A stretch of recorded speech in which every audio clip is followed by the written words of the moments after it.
Algunos mensajes de los temas que estuvimos charlando, pero vamos a charlar ahora con el diputado Leandro Busato, que está con nosotros. Bienvenido, diputado. ¿Qué tal? ¿Cómo les va? Buen año. Muy bien. Bueno, empezando el año, arranca la agenda legislativa ya dentro de poco. Sí, calculo que ya en febrero vamos a tener sesiones extraordinarias.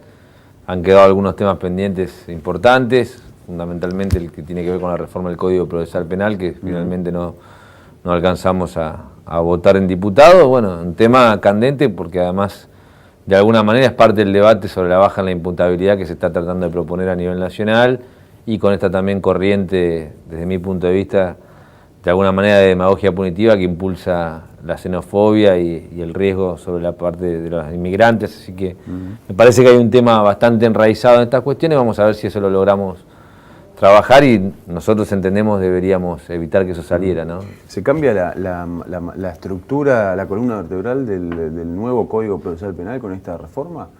No, en realidad la estructura no, porque la estructura vertebral está garantizada en la propia reforma que en su momento se hizo. Lo que se hace aquí, desde mi punto de vista, es una contrarreforma que de algún modo retrocede en garantías básicas del proceso penal y que desde mi punto de vista exacerba situaciones que son en principio excepcionales.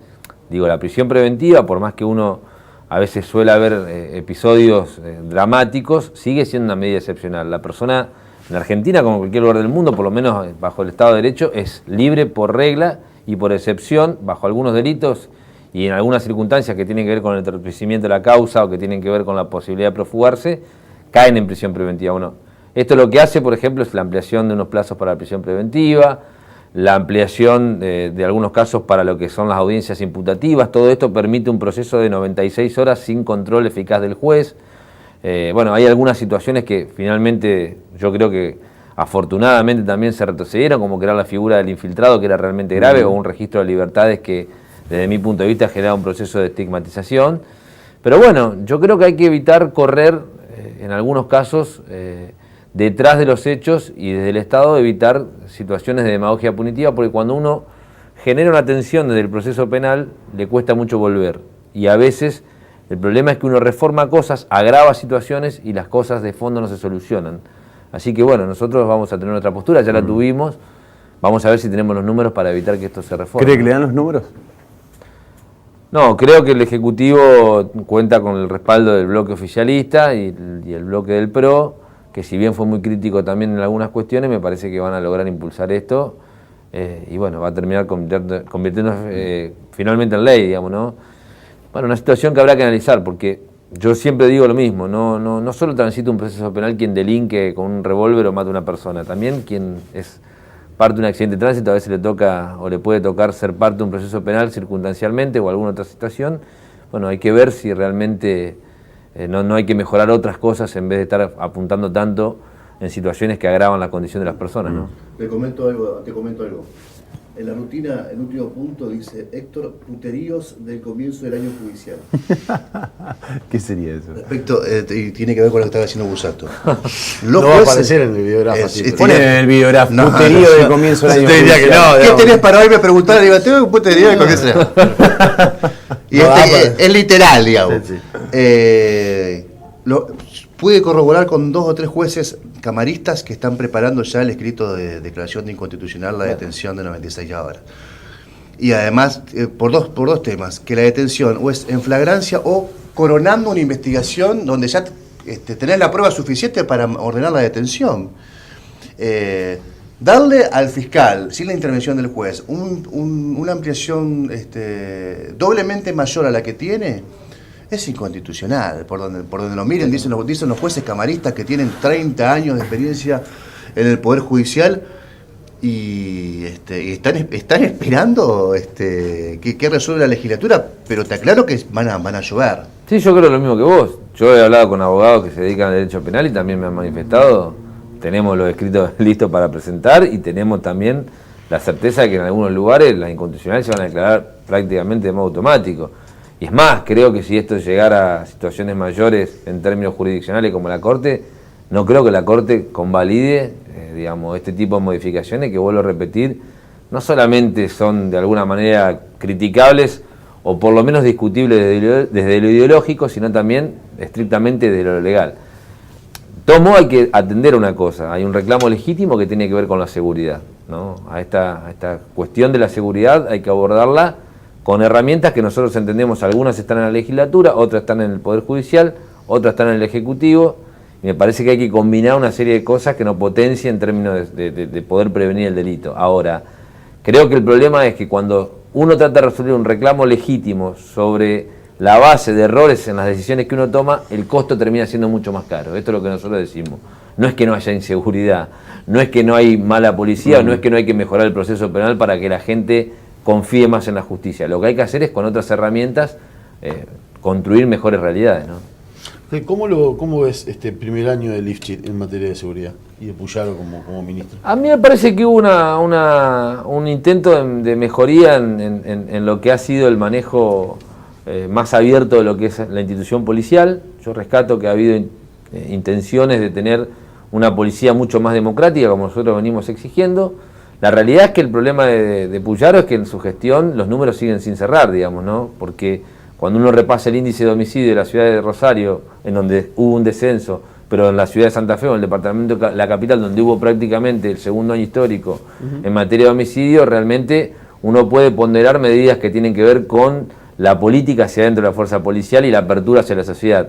El problema es que seguimos en una sociedad extremadamente violenta, con altos índices de homicidio que no nos permiten sacar de alguna manera el cuello fuera del agua y pensar en soluciones que tienen que ver con el fondo de la cuestión.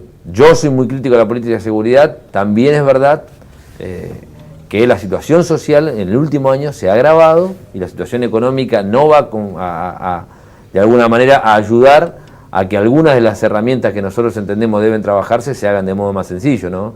No es lo mismo intervenir hace 2 años territorialmente en algunas zonas conflictivas que empezar a intervenir ahora donde los niveles de pobreza van a subir, donde ya han subido claramente los niveles de desocupación y donde se generan climas que son mucho más adversos para la intervención del Estado. Entonces me parece que hay que tomar esto como una alerta y hay que intervenir de modo rápido, ¿no? ¿Te parece que va a ser uno de los temas? Este año tenemos año electoral y se van a elegir tanto legisladores nacionales como autoridades locales, concejales y demás. ¿Te parece que el tema de inseguridad además no es solo un tema de ahora, va a ser un tema de agenda de campaña? Sí, sin lugar a dudas. Sin lugar a dudas que va a ser un tema de campaña. Pero siempre lo es. Sí, pero siempre lo es. Pero sin lugar a dudas. depende de cuando esté lo a flor de piel que esté en la situación. Sí, yo creo que igualmente hay que sumarle otras inseguridades, ¿no? U otros miedos, ¿no? El miedo a perder el trabajo es un miedo que antes no estaba y hoy está. La inseguridad en términos económicos es una inseguridad que antes no estaba y hoy está. Digo, me parece que la situación socioeconómica de la Argentina no es la misma que hace un tiempo atrás. Nosotros entendemos que esto es producto de las políticas que se vienen tomando a nivel nacional y seguramente en la campaña a la cuestión de la seguridad propiamente dicha, en la que hay parte de responsabilidad de lo local, parte de la responsabilidad de lo nacional, se le van a agregar debates de fondo mucho más sustanciales. Digo, ¿qué hacemos con los argentinos que han perdido el empleo? ¿Qué hacemos con los argentinos que le están planificando un 18% de aumento en su salario, pero la luz ya le está llegando entre 60 y 140 o 150% de aumento? ¿Qué hacemos con los aumentos en el agua, con los aumentos en las góndolas, que al final se pronosticaba una inflación récord a la baja y estamos hoy con un efecto rebote que está pronosticando ya un 25 o un 26% de lo que antes se decía que iba a ser un 15 o un 16%? Bueno, me parece que esas cosas van a estar presentes en el debate electoral y nosotros obviamente vamos a tener una mirada contraria a la que seguramente mantenga el oficialismo nacional. Desde lo electoral tenían resuelto, Agustín Rossi acá dijo que va a ser candidato a diputado nacional. ¿Va a haber más listas en el peronismo? ¿Qué ves? Seguramente, yo creo que va a haber y a mí me parece que sería bueno que de alguna manera se fomente la participación interna. ¿Todos por adentro es? ¿Los peronistas? Sí, yo creo que sí. A mí me parece que en el peronismo por lo menos es hora de portar más que nunca verdades relativas y aspiraciones de conjunto, no de sectores. Y lo digo como parte de un sector, me parece que es legítimo tener aspiraciones individuales y sectoriales, pero si realmente queremos generar un proyecto que le devuelva la confianza a la gente, que en algún día, en lo inmediato, pueda gobernar Santa Fe o pueda volver a recuperar Argentina, tenemos que pensar en una apertura un poco más grande de la que tenemos hasta aquí, ¿no? Y coincidir un poco más en algunas cosas y minimizar la diferencia que tenemos, que de hecho existen en todos los sectores del peronismo, ¿no? Agustín Rossi acá planteó, ¿cómo era lo de Cristina? Solo los que reconozcan a Cristina como líder. eso no suena ampliar mucho la base. Bueno, yo en eso no creo que sea momento solamente de reivindicar y construir solo lo que piensan o los que pensamos que Cristina todavía tiene un liderazgo sobre una porción de la sociedad.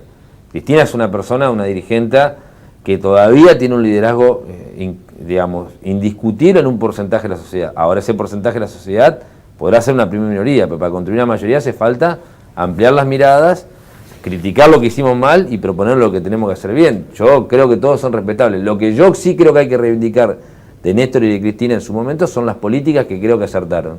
Y las cosas que nos equivocamos, si no nos replanteamos mejorarlas, creo que va a ser difícil que volvamos. ¿Por qué cuesta tanto a veces? Porque uno escucha, te escucha a vos y por más que puede estar o no de acuerdo con la cuestión ideológica, es algo natural, es decir, bueno, hay que reconocer lo que se hizo mal. Sin embargo, hay algunos que son como muy testarudos en eso, es decir, lo que se hizo mal no se habla, no se toca, hay que apuntar hacia otro lado, o inclusive, en contrario a lo que vos decís, es sectorizar. Digo, lo mismo que dijo Agustín Rossi, aquel que reconozca en Cristina la líder del peronismo, se puede... Y en realidad hay muchos sectores distintos del peronismo. Digo, Sí, sectores distintos hubo históricamente y lo va a seguir habiendo, ¿no? Porque también el peronismo encierra en sí mismo esa contradicción de abarcar sectores más vinculados a la izquierda nacional y sectores más vinculados a la derecha más católica o más nacionalista también. Entonces, esas contradicciones íncitas del peronismo, yo tampoco quiero filosofar sobre el tema, van a existir siempre. Lo que ocurre es que me parece a mí que este es un tiempo de construir consensos. Y uno tiene que construir consensos apuntando a los tipos que piensan como uno, a los que piensan medianamente parecido a uno y a los que piensan en algunas cosas diferente a uno, con algunos criterios en común. Creo que cualquier peronista se tiene que plantear claramente la defensa del empleo, creo que cualquier peronista se tiene que plantear claramente la intervención del Estado en la economía, creo que cada peronista se tiene que plantear los avances y conquistas que tuvimos en materia de derechos humanos en los últimos años, las materias y conquistas que tuvimos en la ampliación de derechos a minorías que estaban invisibilizadas en los últimos años.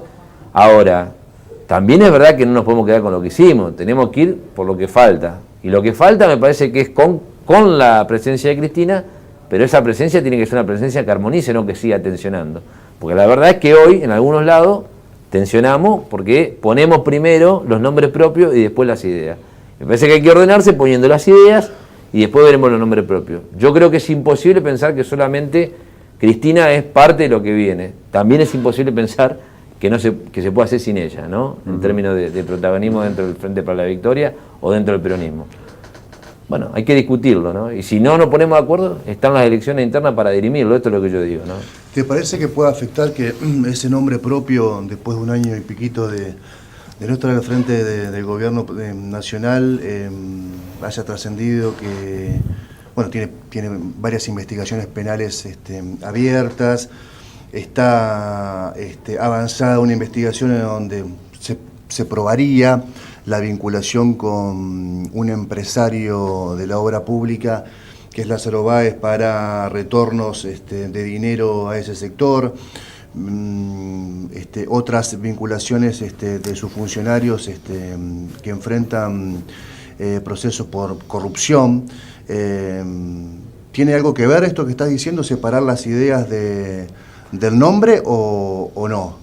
No, en primer lugar, para referirme al tema de corrupción, yo creo que corrupción, desgraciadamente, es un mal que hay que mitigar de todos los gobiernos y el nuestro no ha tenido, en ese sentido, una tarea que sea incorruptible. Hemos tenido funcionarios corruptos y creo que están algunos siendo investigados. También te quiero decir una cosa, de las causas que investigan supuestamente por enriquecimiento de Cristina y por corrupción del kirchnerismo, han descubierto más cosas del gobierno actual que del gobierno que nosotros fuimos parte. Digo, esto no quiere decir que puedan seguir investigando. Digo, me parece que por acá lo que hemos encontrado son más operaciones del Poder Judicial o del sector del Poder Judicial con la complicidad de los medios de comunicación y algunas, claramente algunas conductas que nosotros no hemos sabido explicar bien, que realidades que tienen que ver con la corrupción. Después hay causas que realmente yo creo que hay que investigar a fondo y nadie de nosotros puede defender. Por más que sea un hecho que se justifique en el tiempo, un hecho de corrupción nadie lo puede defender ni entender. Lo que digo de los nombres propios y las ideas es porque yo me adherí al kirchnerismo, no porque lo conociera Néstor Kirchner o porque la conociera Cristina, con la que no tengo una relación personal y nunca la tuve, porque no tuve tiempo de conocerla. Me adherí y participé porque entendí que como peronista era un gobierno que llevaba adelante las ideas que en algún momento, en el año 45, llegó a quedar ante Perón. Y voy a seguir defendiéndolas. Y lo que digo es, no puede uno pretender, ni lo hizo Perón, ni creo que lo deberían hacer Néstor o Cristina, pretender que todo empiece y termine con uno. Ni tampoco lo deberíamos hacer nosotros. Pero tampoco forma parte de la discusión política. Está bien, yo lo comparto, digamos. Estoy de acuerdo con un montón de políticas públicas, si fuese vos, que las enumeraste: recuperación del empleo, protección del empleo, el fomento del consumo, la protección de los sectores populares, en fin, la política de derechos humanos. Ahora, con el paso del tiempo, insisto, si mirás hacia el costado y decís, a ver, nuestra jefa en realidad después de 2 años de ser investigada, o la jefa de aquel proceso con el que yo tanto simpaticé, la justicia me está probando de que tuvo roles respecto a la corrupción estructural muy grandes. También, digamos, me puedo permitir decir, puedo ser crítico de eso. No, puedo ser crítico, lo que pasa es que la justicia no me está demostrando eso. Te lo digo con el mayor de respeto por el accionar de algún fiscal de buena fe. Lo que hasta aquí se ha demostrado es que hay una serie de operaciones en marcha destinadas a deslegitimar la figura de Cristina y destinadas a deslegitimar lo que hizo el kirchnerismo, que todavía no han tenido aplicación práctica en la realidad. Digo, una serie de operaciones, como hay algunas cosas que han sido evidentes, que han sido patentes y que hay que investigarla a fondo. Por ejemplo, el caso de López, digo, ¿no? Porque yo te puedo decir que sobre Cristina no ha habido todavía cuestiones que sean realmente de comprobación de hecho de corrupción. También hubo un tipo que tiró 5 palos verdes en un convento que yo quiero que se investigue.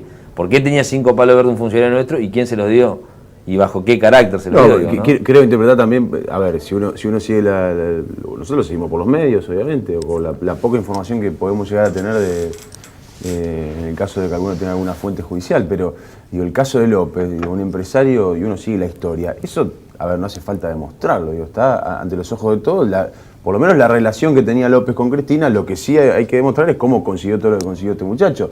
Digo, pero hay cosas que hacen ruido, independientemente. Digo, no creo que todo lo que toque a Cristina termine siendo parte de un armado mediático judicial solamente. Digo. Hay cosas que hagan ruido también. No, sí, lo que digo es hay mucha propensión a pegar a los funcionarios del kirchnerismo o directamente con Cristina. Ahora, veo poca propensión de los mismos medios en pegar a los funcionarios de Macri con el propio gobierno. Digo, no, Gómez Centurión habla por sí mismo, no habla por Macri. López es Cristina.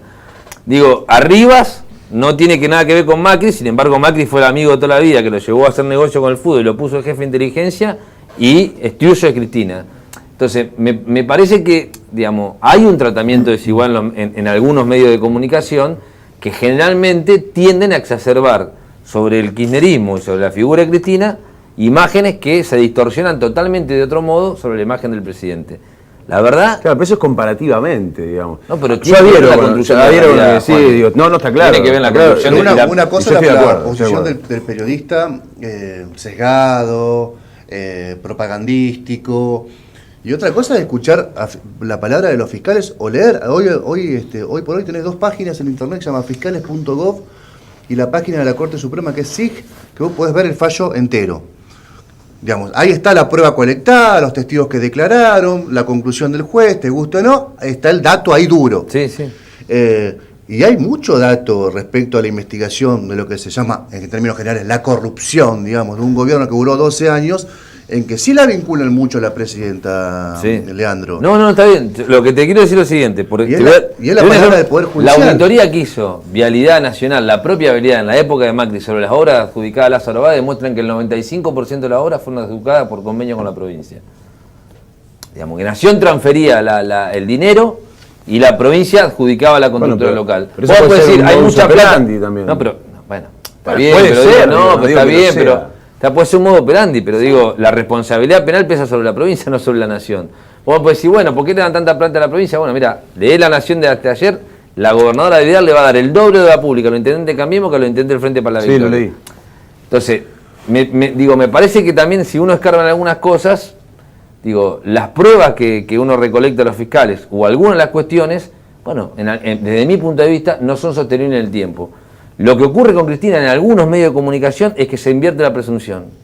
Cristina es culpable hasta que se demuestre lo contrario. Y la verdad que yo creo que no es así, digamos. Me parece que Cristina es inocente como cualquier persona hasta que se demuestre lo contrario. Y si hay un hecho del cual Cristina Fernández de Kirchner es responsable penalmente, y bueno, tendrá que hacerse cargo ante la justicia, somos todos grandes, digo, ¿no? Sí, en ese sentido me parece que es ineludible, pero lo que digo es, creo que todos somos conscientes que hay un grupo multimediático muy importante que está básicamente encargado con algunos sectores del Poder Judicial, como el fiscal Marijuán, al cual pongo de ejemplo porque yo, como cualquier persona, puedo escuchar los audios diciendo que la entrega la tiene punto caramelo para meterla adentro, veraneando en la misma playa que el periodista que después revela los audios de las escuchas telefónicas, donde le dice pelotudo a Parrilli.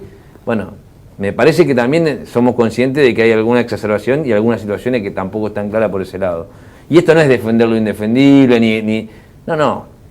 Nosotros podemos tener hecho de corrupción, sí, seguramente lo debemos haber tenido. Debemos haber tenido funcionarios corruptos, seguramente que se investigue a fondo, pero me parece que hoy en la Argentina lo que pesa sobre Cristina son muchas más acusaciones mediáticas y un proceso de legitimación política que cuestiones que tienen que ver con la verdad en las causas que se le llevan adelante. Sí, como todas las cosas hay que esperar que la justicia hable, ¿no? La causa el audio de Parrilli, que nosotros también creo que lo contamos acá, que me pareció una pelotudez el audio, ¿no? En sí mismo. En realidad lo que encierra ese audio es un funcionario con el teléfono intervenido investigado por encubrir a un narcotraficante, que era Pérez Corradi. No son cosas menores, no es. Y después se habla también, Leandro, de espionaje político. Me parece una chanchada que se difunda una escucha telefónica, que se hable de Cristina maltratando a su. Me parece una pavada.